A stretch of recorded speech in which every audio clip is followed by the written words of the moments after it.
I read a stat that said Amazon changes their pricing on their site 2.5 million times a day, right? That's the level that we're talking about. But everybody is still sort of paying the same thing. It's just fluctuating with all these different variables.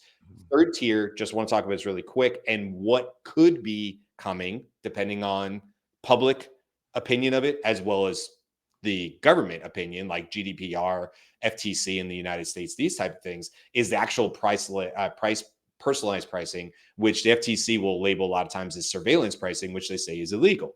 But it gets into the conversation today, right? It gets into these nuanced areas of like, well, if there's no smoking gun, if you can't point to any one thing, and AI is able to bring in these personalized data points to change the pricing for me, so that if every one of us, the example I gave is we all go to McDonald's, we all stand at a different kiosk, and we don't individually see each other's screen, and we all pay a different price for the exact same hamburger dynamically, AI hyper personalized, right? That skirts into some of the illegal side of it, but we also know that it can be blended. It could be coupons. It could be just in time. It could be, hey, Brian, come here at 2 p.m., which Wendy's tried, by the way, about a year or two ago and got huge backlash for because people thought it was surge pricing.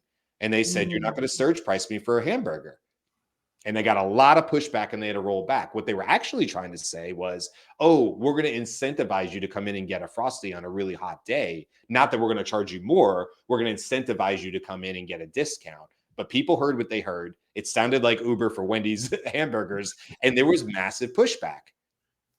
All right, so we've sort of laid this all out. You guys heard me talk plenty now. I would love to hear your thoughts on this and what you sort of uncovered. And since you're the guest, I'm going to throw to you first. What are some of your thoughts about this dynamic pricing and maybe where it's potentially going, good, bad?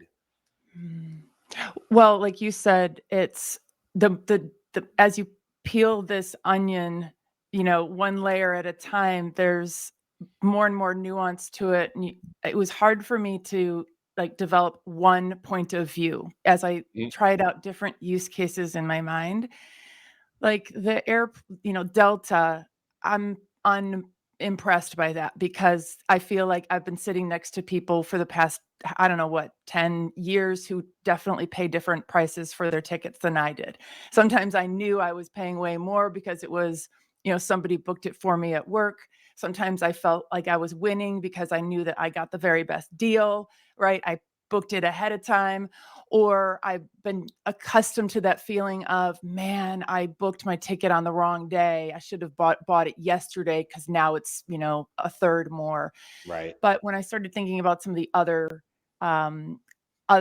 consumer decisions that we have to make, thinking about food, thinking about gas, thinking about even what it might be like if AI was used to fix the student loan, the student loan decision-making process that I think is pretty broken and is now we charge people, if Delta is saying it's the pay as much as you can model, college is the pay 10 times more than you can possibly pay model, Right. with no recourse. So I did begin to think of some positive implications of this, like what if AI was used for college pricing and it actually more fairly gathered data or gathered more data that is more fair on families about what they could actually pay. So it could not potentially one maybe single help with part. equity versus, but it It also may could. hurt.